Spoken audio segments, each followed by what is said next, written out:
夫君要娶白月光为平妻，婆婆亲自给我选新婿，钱家有祖训，只能娶聪慧的女子为妻。钱穆陵父母遍寻京城，才为他求娶到我。与我成婚不到1年，钱穆陵就被白月光的一封信叫去了边关。钱父钱母立马向我道歉，说他们生了个混账。当钱穆陵带着白月光归家，要娶她做平妻时，钱父钱母立刻做主将她逐出家族。他们还叫来家中未婚男儿，让我随便挑，看中哪个立刻成婚。钱家娶妻的规矩，京城里无人不知。钱家祖上出过3位帝师，5代状元，满门清贵。是因为钱家有一条铁律，钱家男儿娶妻不看门第，不看嫁妆，只看脑子，蠢妇进门，祸延3代。所以钱家选媳要考诗书，考算学，考策论，还要考临机应变，考不过的，哪怕你是公主，钱家也不娶。我沈玉宁就是考进钱家的，这事说来也不算体面。我爹是户部一个小小主事，5品官，在京城这种地方连个水花都溅不起来。我娘去得早，我跟着我爹在书堆里长大，没学过什么女工刺绣，倒是把4书5经读了个遍，算盘打得比账房先生还快。钱家放出消息要考选儿媳的时候，整个京城的闺秀都疯了，谁不想嫁进钱家？钱家门风清正，45子方可纳妾，家中男儿个个才高8斗，模样还都生得好。我爹原本没打算让我去，他觉得我这样的出身，去了也是陪跑，何必丢那个人？我去了，不是冲着钱穆陵去的，是冲着那套考题去的。听说钱家出的考题极难，我就想看看到底有多难。结果我考了第1，钱穆陵的母亲周氏亲自登门，拉着我的手看了又看，越看越满意，当场就拍板定下了这门亲事。我爹高兴得差点从椅子上摔下来，连声说高攀了高攀了。周氏笑着说，什么高攀不高攀的，钱家只看脑子。玉宁的策论写得比我们家老4都好，这样的姑娘不进钱家门，是我们钱家的损失。成婚那天，我第一次见到钱穆陵，她长得确实好看，剑眉星目，气质清俊，站在喜堂里像一株挺拔的青竹。她挑起我的盖头时，我抬头看她，她低头看我，四目相对。她笑了一下，说了句，原来你就是沈玉宁。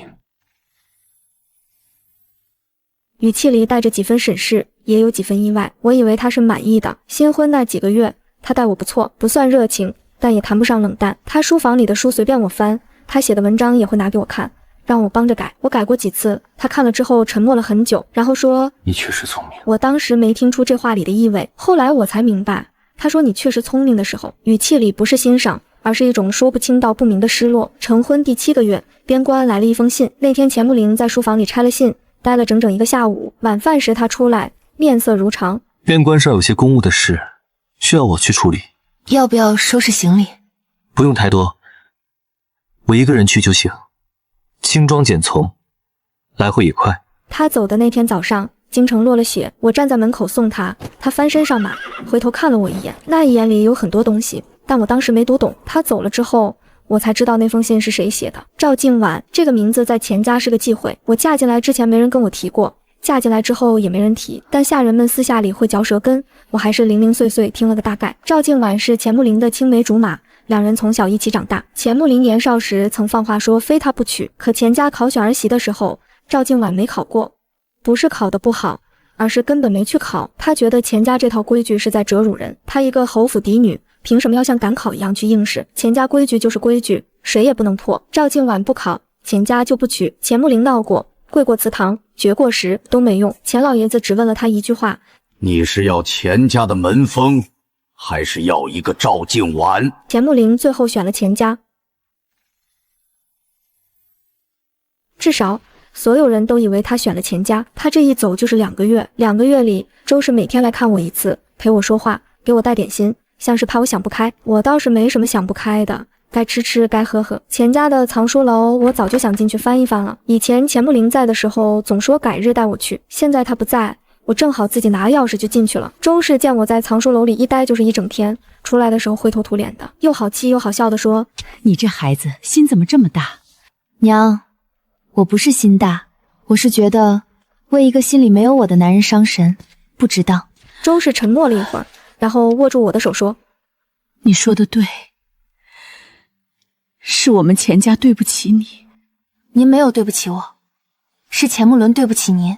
周氏眼眶红了。钱穆陵回来的那天是个晴天，他骑马进的城门，身后跟着一辆马车，马车帘子掀开一角，露出半张女人的脸。赵静婉。消息传到钱家的时候，周氏正在花厅里跟我一块看账本。钱家的产业大，田庄铺子加起来几十处，周氏管不过来。自从我嫁进来之后，账目的事就渐渐交到了我手上。我算账快，一眼能看出哪里有问题。周氏说我就是他的眼睛。管家进来禀报的时候，脸色很难看。大公子回来了，还带了一位姑娘。周氏放下账本，问哪位姑娘？管家回赵家的大姑娘赵静婉。周氏的脸一下子就沉了，他转头看我，我手里的算盘没停，珠子拨得噼里啪啦响。我说娘，这笔账有问题。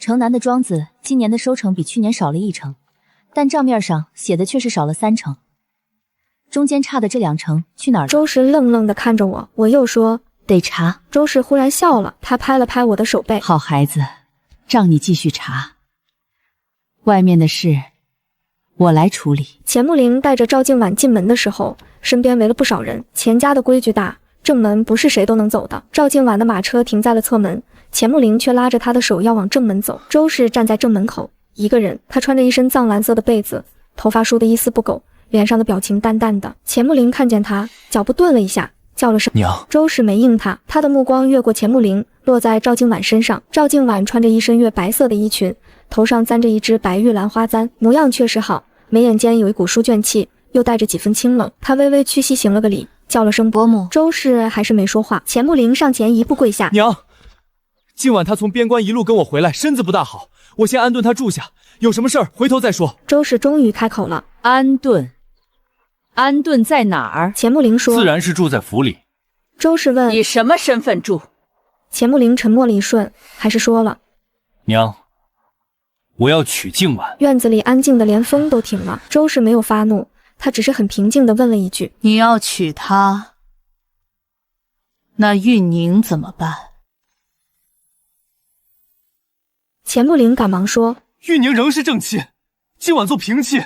钱家祖训只说45子方可纳妾，没说不能娶平妻。这话一出口，连旁边的下人都变了脸色。周氏盯着他看了很久，那目光里是深深的失望。他说，钱穆陵，你读了20年圣贤书，到头来连平妻和妾的区别都分不清了吗？平妻就是个好听的说法，说到底还是妾。你在钱家祖宗的牌位前拜过堂的，只有运宁一个人。你现在跟我说你要再娶一个，你把你媳妇儿放在哪里？把你爹娘的脸面放在哪里？钱穆陵低下头，但手始终没有松开赵静婉。赵静婉这时候开口了，她的声音不大，却清清楚楚。伯母，我知道钱家的规矩，当初是我不懂事，没有来应试。如今我愿意补考，您出什么题我都接着。周氏看着他，忽然笑了一声，那笑声很轻，但每个人都听出了其中的讽刺。赵姑娘，你觉得钱家的规矩是什么？是考你诗书算学吗？赵静婉一愣，周氏说，钱家考女子，考的不是学问，是心性。你当初不来，不是不懂事儿，是看不起。你觉得你是侯府嫡女，不屑于跟我们这些商户出身的钱家人讲规矩。现在你又愿意考了，是因为你想嫁的人娶了别人，你后悔了。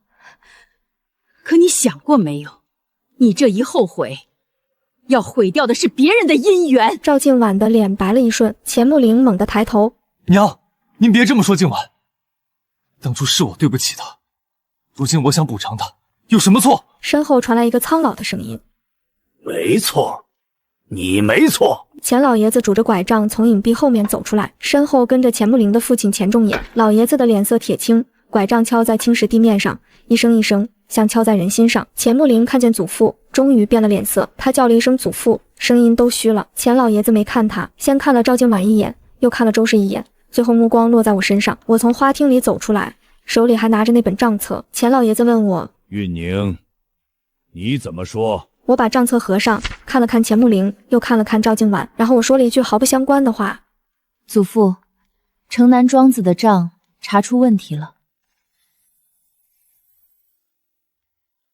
管事儿的吞了2成收益，还做了假账，我已经让人把他扣下了。所有人都愣住了，钱老爷子也愣了一瞬，然后哈哈大笑起来。他笑得中气十足，拐杖在地上顿了3下。他说：好，好，好，这才是我钱家的媳妇。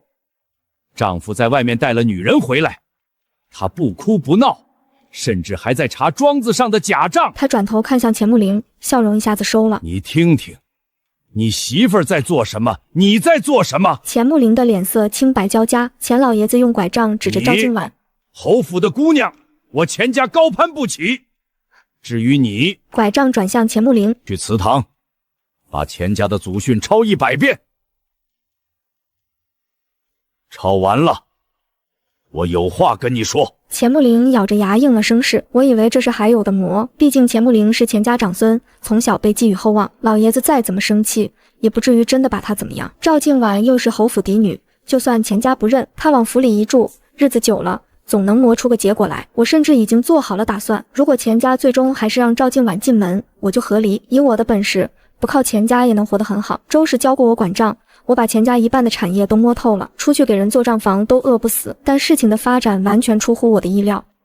第二天，钱穆陵在祠堂抄祖训的时候，钱老爷子把钱家所有人都叫到了正堂。钱家嫡系旁支加起来几十口人，乌泱泱坐了一屋子。我坐在周氏旁边，对面坐的是钱穆陵的二叔钱仲衡一家。钱仲衡有2个儿子，大儿子钱穆清在翰林院做编修，二儿子钱穆川还在读书，明年就要下场。钱老爷子坐在太师椅上，等人都到齐了，直接开口：钱穆陵身为钱家长孙，违背祖训，私带外姓女子入府，意图以平妻之名行纳妾之实。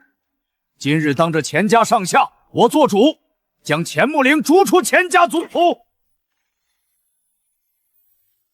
满堂哗然，钱穆陵跪在堂下，猛地抬头，满脸不可置信。他大约是没想到祖父会做得这么绝，连他父亲钱仲衍都站了起来，叫了声父亲。钱老爷子一摆手，拦住了所有人的话。他说：钱家的规矩不是我定的，是祖宗定的。祖宗说，钱家娶妻娶贤，娶的不是一张脸，不是一副身世，是一颗脑子。玉宁考了第1进的钱家，她就是钱家明媒正娶的长孙媳。钱穆伦不认这个媳妇儿，就是不认钱家的规矩。不认规矩的人不配姓钱。钱穆陵的声音发颤：祖父，孙儿知错了，你罚我什么都行，别把我逐出族谱。钱老爷子声音冷冽：你带那个女人进门的时候，怎么不想想族谱？钱穆陵跪在地上，额头抵着冰冷的砖面，肩膀微微发抖。赵静婉站在门外，把里面的话听得清清楚楚，她的脸上看不出什么表情，但攥着帕子的手指节已经发白了。这时候，周氏站了起来：父亲，儿媳有话说。钱老爷子点点头。周氏走到堂中，声音不高，却清清楚楚地传进每个人耳朵里：穆陵是我生的，他犯了错，我这个做娘的有责任。逐他出族谱是钱家的规矩，我认。但玉宁没有错，她嫁进钱家不到1年，操理家务、打理产业，样样都做得妥帖。钱家不能因为她嫁的那个人混账，就让她受委屈。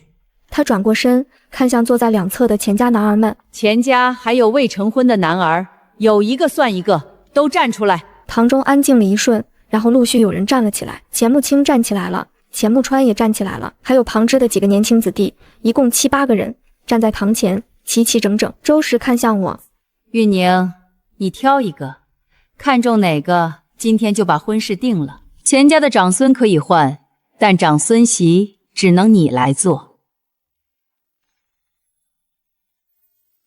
整个正堂落针可闻。我坐在椅子上，手里还端着茶盏，茶是温的。我低头喝了一口。其实我可以一个都不选，直接和离回家，可这世道艰难，对女子更是苛刻。离开钱家，更是极少有能发挥我一身所学的地方。而且和离的名声本就不好听，所以我理解婆婆周氏没有和我商量，就直接提出让我在钱家子孙中再找一个夫婿，也很快接受了她的提议。我抬起头，目光从那些年轻郎君的脸上一个一个扫过去，其中钱穆清站得最直，他穿着一身石青色的官服，是刚从翰林院赶回来的，眉目清正，神态沉稳。我在钱家这大半年，跟他打过几次照面，他话不多，每次见面都是点头致意，从不逾矩。有一次我在藏书楼找一本书，找了半个时辰没找到，他路过看见了，什么也没说，转身出去。过了一会儿拿了那本书回来，放在我旁边的桌上后就走了，从头到尾一个字都没说。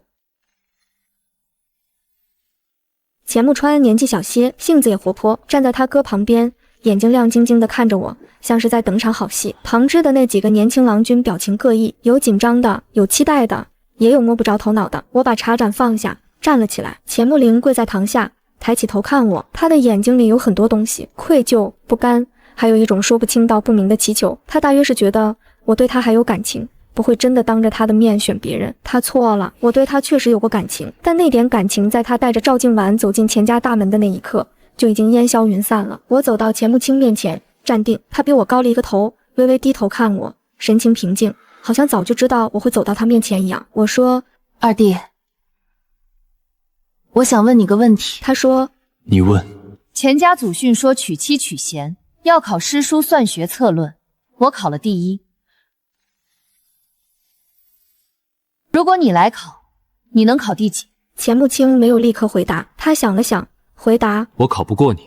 我笑了一下。你都没考，怎么知道考不过？他说：我看过你的策论，我写不过你。堂中有人轻轻吸了口气。钱穆青在翰林院以文章著称，连皇上都夸过他的文采。他当着钱家上下几十口人的面承认自己写不过我。我问了第二个问题：如果我要查庄子的账，你会怎么帮我？他说：你要查账，我给你调人。钱家在京畿一带的庄子铺子，所有的管事名册和历年账目，我3天之内给你整理出来。你要查哪一年的，我就给你哪一年的。我又问：如果查出来有人做了假账，怎么办？他说：按钱家的规矩办，贪墨超过100两的送官，100两以下的追回银钱，逐出庄子，永不录用。如果那个人是你用惯了的旧人，跟了你很多年呢？他说：规矩就是规矩，跟了我再多年，犯了规矩，一样处置。我看了他很久，他也看着我，目光没有闪躲。然后我转过身，对周氏和钱老爷子说：我挑好了。周氏的眼睛亮了，钱老爷子捋着胡子问我：挑了谁？我大大方方的回答：二房钱穆青。钱穆青在我身后不轻不重地说了一句：玉宁，你叫我穆青就好。堂中爆发出一阵压低了声音的议论。钱穆林跪在地上，脸上的血色褪得干干净净。赵静婉站在门外，手里的帕子不知什么时候落在了地上。钱老爷子一拍椅子扶手，站了起来。好，老二家的，你听见了？钱仲恒站起来，恭恭敬敬地说：听见了。老爷子接着说：你儿子运宁看中了，你这个做公公的有没有意见？钱仲恒看了我一眼，又看了他儿子一眼，嘴角压都压不住。没意见，全凭父亲做主。老爷子又看向钱穆青：穆青，运宁选了你，你自己怎么说？钱穆青走上前来，在我身边站定，他没有看任何人，只是侧过头看了我一眼，然后说了一句让所有人都愣住的话：祖父，不是运宁选了我，是我等了他很久。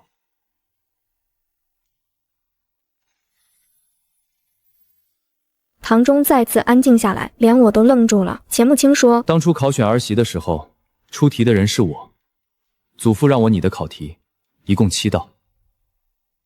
玉宁的答卷我是第一个看的，也是我批的。他停了一下，声音低了些：我批完之后，在卷子上写了一行字，父亲看到了，问我写的是什么。我说，写的是此女当为钱家妇。钱老爷子的眉毛动了一下。那卷子还在我书房里收着，我倒没注意上面有字。钱穆青说：我写的很小，在卷。堂中有人忍不住问：后来呢？钱穆青没有回答。后来我都知道了。后来钱穆林娶了我，钱穆青是次子，婚事自然紧着长孙先来。他把我的卷子批了第一，然后眼睁睁看着他的兄长把我娶进了门。周氏的脸色变了几变，他看看钱穆林，又看看钱穆青，最后看向我，嘴唇动了动，到底没说出话来。钱老爷子沉默了很久，最后他说：穆青，你瞒得够深的。钱穆青说：不是瞒，是没到时候。老爷子问：那现在到时候了？钱穆青点头。到了。钱老爷子忽然又笑了，他一笑，满堂的人都松了口气。老爷子今天一会儿怒一会儿笑，把一屋子人折腾得够呛。行，钱家的规矩是娶妻娶贤，没说不能改嫁。穆陵被逐出族谱，我便做主让运宁和他和离。穆青既然早就看中了，那就定下来，3天之内把婚事办了。钱穆林忽然从地上站了起来，他的眼睛是红的，声音沙哑的几乎不像他。祖父，我不服。钱老爷子瞥了他一眼。你不服什么？钱穆林说：母亲她早就存了这样的心思。钱老爷子打断了他。他存了什么心思？他存的是守规矩的心思。你媳妇是你自己不要的，你带着别的女人进门的时候，怎么不想想她？现在有人要护着她了，你倒不服了？晚了。钱穆林的肩膀塌了下去，他转过头看我，嘴唇翕动了几下，最后只说出2个字：运宁。我没看他，转身面向钱穆青，对他行了一礼。二弟，以后庄子上的账劳烦你了。钱穆青伸手虚扶了一下，声音里带着一丝极淡的笑意。应该的，不过我有一个条件。我问：什么条件？以后别叫我二弟了。堂中响起了一阵压低了声音的笑。钱穆川在旁边看热闹不嫌事大，大声说：嫂子，我哥的意思是让你叫他名字，他等这一天等了好久了。钱穆青横了他一眼，钱穆川立刻闭嘴，但嘴角还咧着。赵静婉站在门外，弯腰捡起了地上的帕子，她的动作很慢，慢到像是在拖延时间。捡起帕子之后，她没有走，而是抬头看向堂中的钱穆林。钱穆林没有看她，她正看着我，但我也没有看她。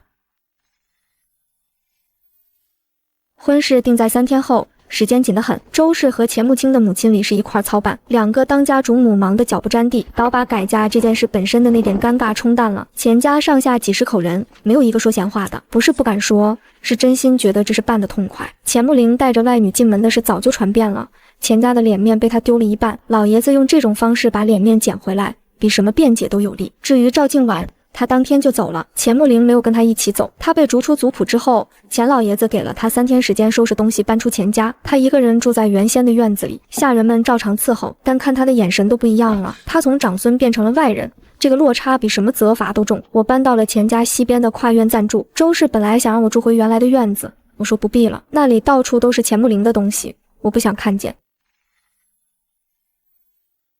成婚前1晚，李氏来找我，她是个圆脸妇人，笑起来眼睛弯弯的，看着和气，但能长钱家2房的钟馗这么多年，手腕不会差。他带了一匣子首饰来，说是给我添妆的。我打开一看，里头是一套赤金头面，做工极精细，凤凰衔珠的样式，看着就值不少银子。我说：二婶，这太贵重了。李氏把匣子往我面前推了推，说：拿着。穆青那孩子心思深，什么事儿都闷在心里。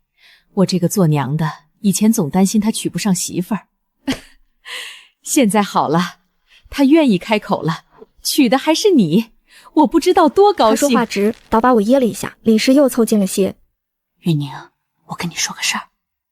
您说。他说，当初考选儿媳的卷子，穆青批完之后，拿到他爹书里放了一整夜。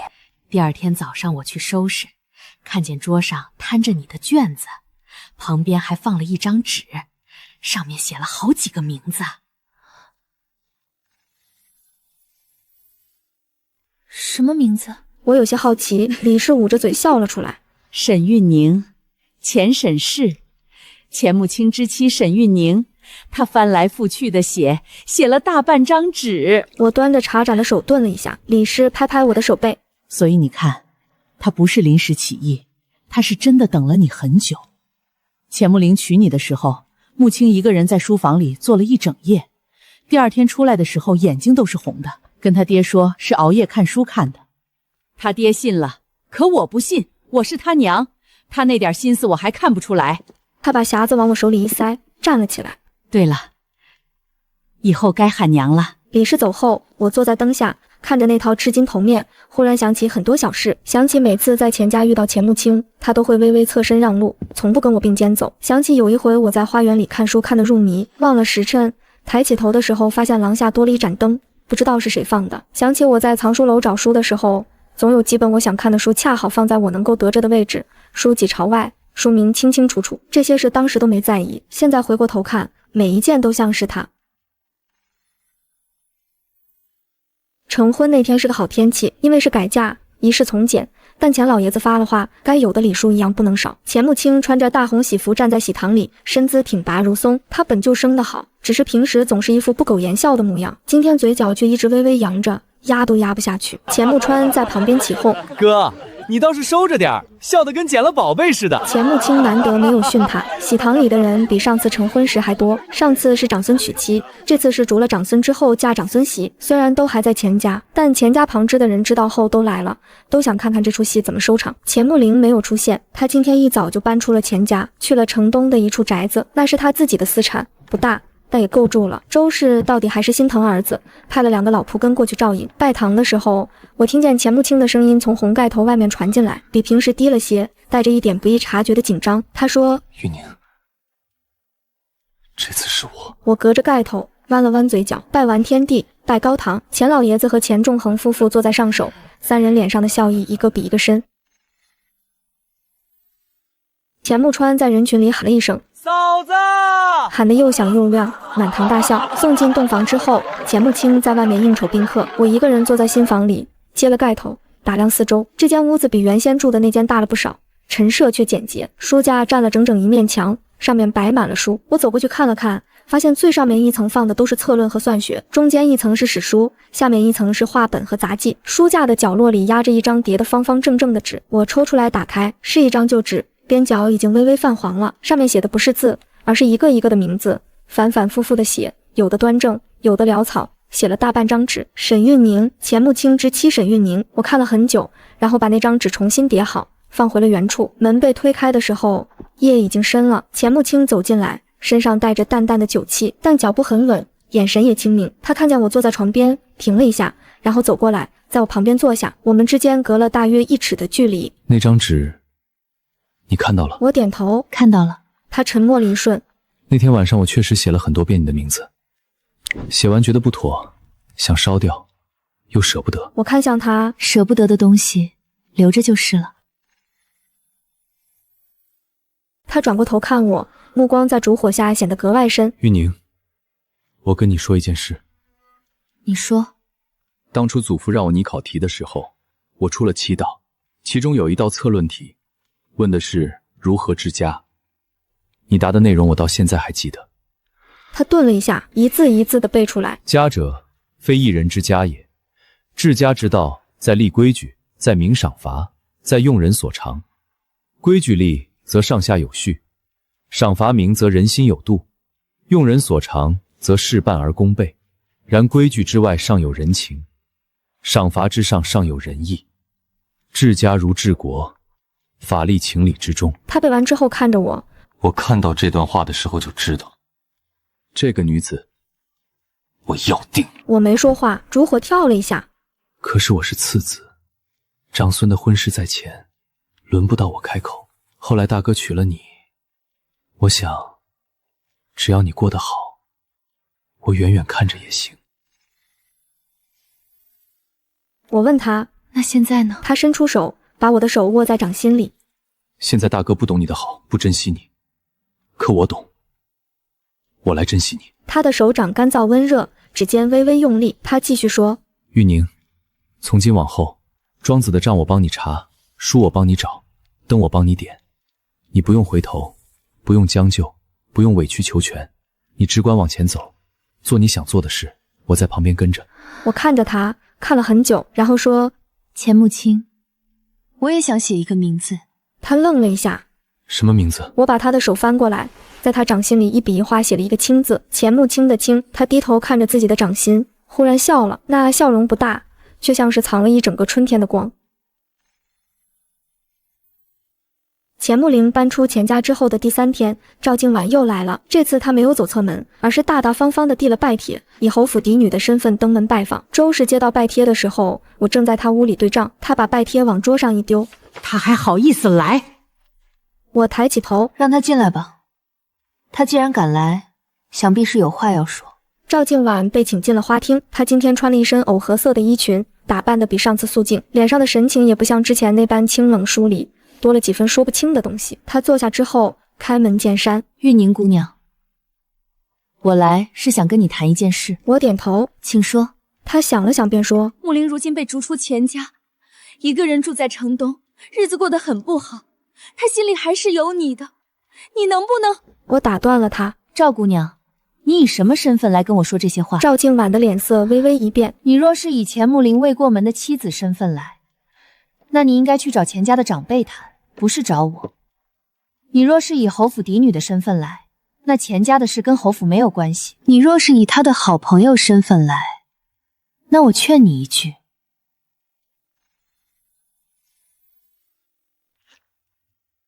为他好的方式有很多种，替他的前妻回忆他的好，是最蠢的一种。赵静婉沉默了好一会儿。你果然跟我想的一样，是个厉害角色。我看着他，我不是厉害，我只是看得清楚。赵姑娘，钱穆林当初为了你抛下我，现在你为了他来找我，你觉得我会感动吗？他低下头，手指攥着帕子，攥的指节发白。他说：“我不是为了他。”他抬起头，眼眶微微泛红。我是为了我自己，我后悔了。花厅里安静了一瞬，赵静婉继续说：“当初钱家考选儿媳，我赌气不去，不是因为看不起钱家的规矩，是因为我害怕，我怕我考不过，怕被人比下去，怕在所有人面前丢脸。”所以我装作不屑，装作清高，其实都是怕。他的声音微微发抖。穆林来边关找我的时候，跟我说他娶了一个很聪明的女子，策论写的比他还好，算账比他娘还快。他以为自己只是在说一个事实，但他说这些的时候，眼睛里有光。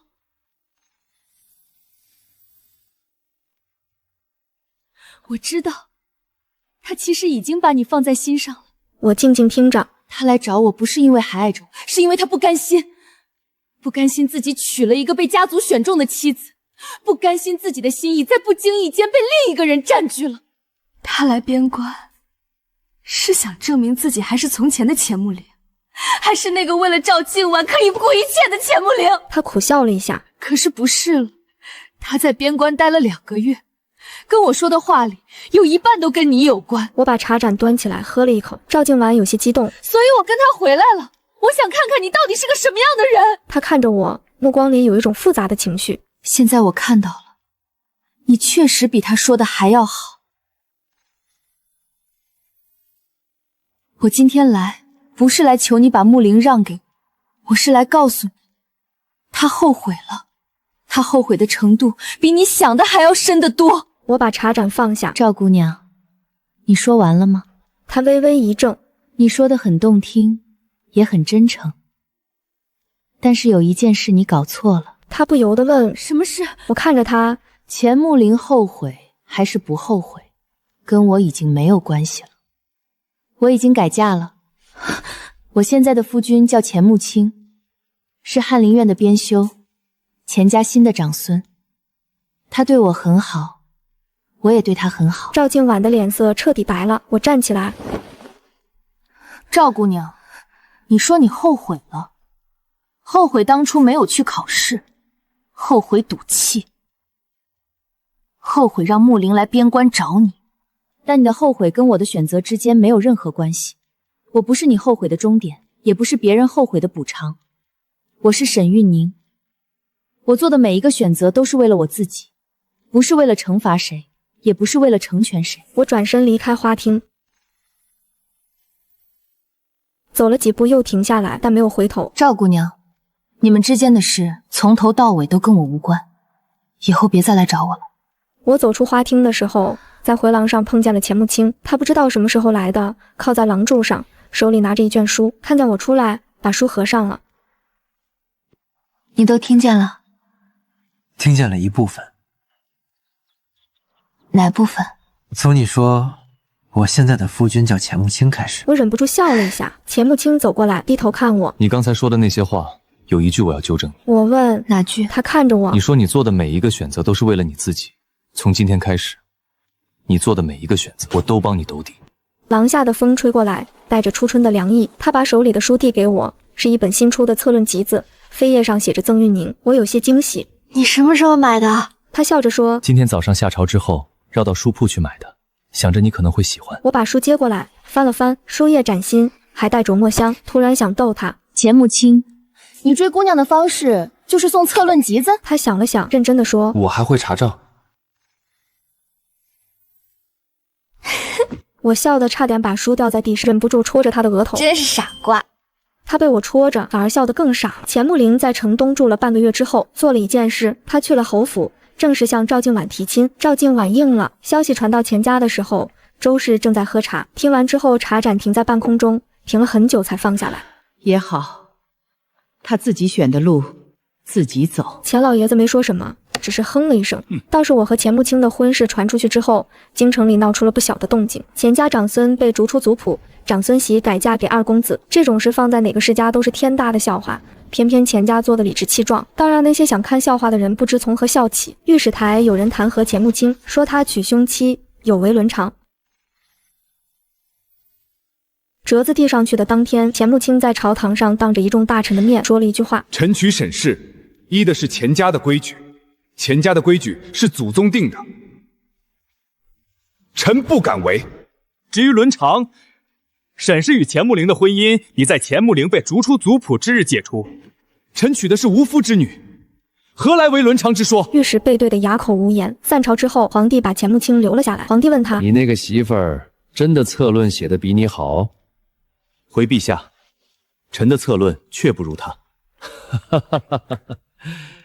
那朕倒是想见见。第二天，一道口谕传到钱家，宣我进宫。周氏和李氏紧张的不行，翻箱倒柜的给我找衣裳，又拉着我说了半天的规矩。钱穆青倒是不慌，只说了一句：陛下问什么你答什么，照实说就好。进宫之后，皇帝在御书房见的我，他面前摆着一道策论题，正是当年钱家考选儿媳时出的那道如何治家。朕听穆青说，你当初这道题答得极好，今天朕想亲眼看看。我拿起笔，蘸了墨，在纸上重新写了一遍当年的答案。写完呈上去，皇帝看了很久，然后他放下纸，说了一句让在场所有人都没想到的话：朕的后宫缺一个会管账的人。御书房里伺候的太监宫女齐刷刷变了脸色。我跪在地上，不卑不亢地说：陛下，臣妇已是钱穆青之妻。皇帝笑了一声：朕知道，朕的意思是，朕想把后宫的部分账目交给钱家来打理，你来做，穆青复办。后宫的账乱了几十年了，朕早就想找人理一理，一直没找到合适的人选。钱家的规矩是娶妻娶贤，你既然能考第一进钱家，想必有这个本事。我磕了个头：臣妇领旨。从御书房出来的时候，钱穆青在宫门外等我。他看见我出来，快步迎上来。第一句话不是问结果，而是问：累不累？我说：不累，陛下让我管后宫的账。钱穆青顿了一下，然后说了一句比皇帝还出人意料的话：那我得给你多配几个算盘。我看着他，忽然觉得这个人真是有意思极了。旁的男人听说妻子要去管后宫的账，要么觉得荣耀，要么觉得惶恐。他的第一反应居然是给我配算盘。钱穆青，你就没有别的话要说？他想了想：有，后宫的水深，你一个人趟我不放心。回头我跟陛下请旨，以结伴的名义跟你一起进宫，账你管，人我帮你挡。风从宫墙那边吹过来，吹动他的衣袍。他站在朱红色的宫门前，神情认真的不像是在说情话，但每一句都比情话更动听。钱穆陵和赵静婉的婚期定在了5月，请帖送到钱家的时候，周氏看了一眼就放下了。他没有说不去，也没有说去，只是把请帖收进了抽屉里。我知道他心里不好受，毕竟是亲生儿子，就算被逐出了族谱，母子之间的血缘是断不了的。钱老爷子倒是干脆，他把请帖原封不动地退了回去，附了一句话：钱家只认一个长孙。这话传到钱穆陵耳朵里，据说他沉默了整整1天。5月的时候，我和钱穆青已经开始接手后宫账目了，不查不知道，一查吓一跳。后宫几十年的账目堆积如山，漏洞多的筛子一样，采买的价格比市价高出3、4倍是常事，有些东西甚至根本没进过宫，账上却记了支出，光是绫罗绸缎一项，1年就多报了近万两银子。我带着3个账房先生查了半个月，理出了一份清单。钱穆青拿着这份清单去见了皇帝。皇帝看完之后，把茶盏摔了。当天晚上，后宫管账的3位女官被撤了职，其中2个是贵妃的人。贵妃姓郑，入宫6年，宠冠后宫。她的父亲是户部尚书郑崇明，郑2品的大员。后宫账目上的那些猫腻，一大半都跟郑家有关系。郑贵妃派人给我递了一回话，说想请我喝茶。钱穆陵婚后过得并不如意。赵静婉不是会操持家务的人，她从小在侯府被伺候惯了，嫁过来之后事事都要人打理。钱穆陵的那点私产经不住花，日子越过越紧。赵静婉的嫁妆虽多，但那是她的私产，总不能拿出来贴补家用。更要命的是，赵静婉和钱穆灵之间始终隔着一层东西，那层东西是什么？两个人都心知肚明，但谁都不说。钱穆清陪我把后宫账目理清楚之后，宫里的开支1年省下了近5万两银子。皇帝大喜，赐了钱穆清一个翰林院侍读学士的衔，又赐了我一套文房四宝。砚台上刻着4个字：巾帼之才。郑贵妃因为账目的事受了冷落，郑崇宁也被寻了个由头贬出了京城，户部尚书的位置空了出来。皇帝让钱穆清暂代。钱穆清接任户部的那天，回家之后跟我说了一句话：玉宁，以后整个户部的账都是你的事了。我翻了他一个白眼，别想把事情都推给我做。钱穆灵来找我的时候是一个秋天的下午，我刚好从宫里回来，马车停在钱家门口，我刚下车就看见他站在街对面的槐树底下。他瘦了很多，颧骨都凸出来了，穿着一件半旧的青衫，整个人像是被抽走了一部分魂。他看见我，往前走了一步，又停住了。钱穆清从马车另一边下来，也看见了他。两个男人隔着半条街对视了一瞬，钱穆清没有说话，只是微微侧了侧身，把选择权交给了我。我走到街对面，在离钱穆灵3步远的地方站定。他说：玉宁，声音沙哑的不像话。我说：钱公子，有什么事吗？他听到钱公子这3个字的时候，嘴角动了一下，像是想笑又笑不出来。你现在连我的名字都不愿意叫了。我没说话，他拿出一叠纸递过来，我接过来打开，上面是他抄的钱家祖训，从头到尾一笔一画抄了整整100遍。他说：祖父让我抄的，我抄完了。可是抄完之后，我发现没有用了。他把纸拿回去，当着我的面一撕2半，纸片落在地上，被风卷起来，飘了很远。他说：我来就是想告诉你一件事。我等他说话，他看着我，眼眶是红的，但眼泪始终没有掉下来。我从来没有不识你，我只是识得晚了。说完这句话，他转身走了，背影单薄的像一片纸，被秋风吹着，沿着长街越走越远。我站在原地，看着他的背影消失在街角。钱穆清走到我身边，弯腰把地上的碎纸一片一片捡起来，叠好，收进袖子里。捡它做什么？这是钱家的祖训，就算撕了，也要收好。他牵起我的手，掌心温暖干燥。走吧，我们回家。我跟着他往回走，秋风卷着落叶从脚边掠过。钱家的大门敞开着，里面灯火通明。李氏站在门口等我们，远远看见我们就笑了。钱穆川从门里探出头来，喊了一声：哥，嫂子，开饭了。钱穆清捏了捏我的手，我抬头看他，他低头看我，目光里什么都有，又什么都不必说。后来的事，京城里传了很久，说钱家那个被逐出门的长孙娶了侯府的嫡女，日子过得一天不如一天。他的妻子赵静婉始终融不进他的生活，两个人相敬如宾，没过几年就分居了。钱穆灵一个人住在城东那处宅子里，极少出门，偶尔有人看见他在院子里喝酒，喝醉了就伏在石桌上一动不动。而钱家的新长孙钱穆清一路做到了户部尚书，他的妻子沈玉宁以女子之身协理后宫账目，又帮着户部整顿了天下钱粮。皇帝破例赐了他一个户部理事的官职。钱家的祖训还在，京城里的世家们私下议论，说钱家这规矩定的真是有先见之明，娶妻娶贤取的是一颗脑子，不是一张脸，不是一副身世。也有人说，钱穆灵当初如果不犯那个糊涂，如今站在那个位置上的本该是他。可世间的事就是这样，一步错，满盘皆落锁；一步对，天地皆宽阔。